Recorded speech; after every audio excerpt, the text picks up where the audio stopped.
Hello everyone, welcome to Java tutorials. In this session, we'll look into the concept of constructor overloading. So in Java, in addition to overloading normal methods, we can also overload the constructors.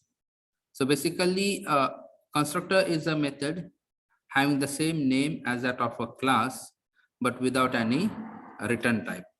For example, let us consider we have a class named demo. So let us consider we are declaring the class as public class demo.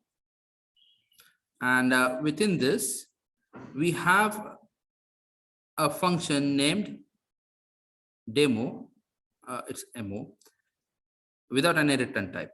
Then this method is nothing but your constructor. Now the way we overload normal methods, same way constructor can be overloaded. That means we can have multiple constructors of the same class but different parameter list. So here we are not passing any parameter. Let's consider here we pass one parameter of integer data type. We may have some another constructor. Herein we will pass, let's consider some float data type. So in this case, we can overload constructors. So just let's have a small program based on this.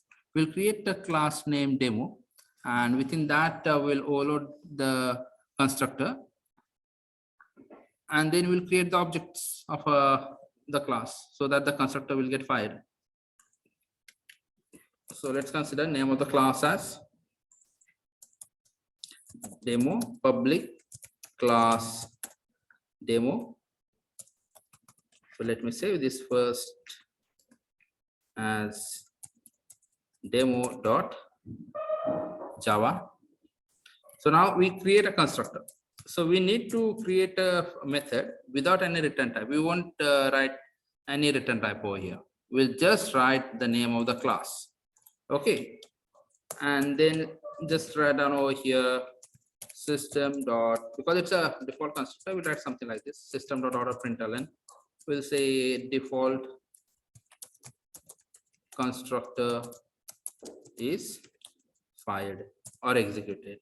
Let's consider we create one overloaded constructor with parameter as single data of integer type. So here we write system.out.println value passed is of integer type.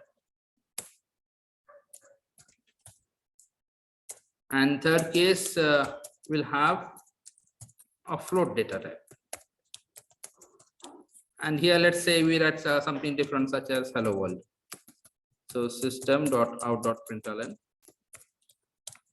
hello world. So whenever we create the object and we initialize that object depending on the type of the parameters we are passing, the respective constructor will be fired. For example, let's consider we create a method public static void main string array args, and here let's create first object d as new d. We are not passing any parameter over here. So in that case, what will happen? The default constructor will be fired. So let's have a look over here. Let me compile the program. Java C demo.java. Okay, no error. And then let's execute Java demo. Okay, so we are just firing the default constructor. Now let us consider we create another object d1 of same class demo, but here we pass some integer value. That means now for d1, when d1 is getting initialized, this constructor will be executed. So let's check it. Let's recompile.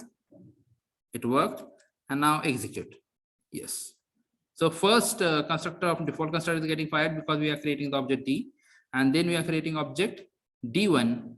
So your the constructor which is taking integer as a parameter it is getting executed. Similarly, we can create another, let's consider we create another object demo d2 as new demo, that is new object, and we are initializing with float value. Let's consider f 10.0 f. There's a difference between what we written over here 10, this is integer, but the moment we are at 10.0 f, that means it is float. So whenever object d2 is getting initialized, it will execute this constructor. So hello world will be displayed. So let's cross check this. Let's recompile and then let's execute. Yes.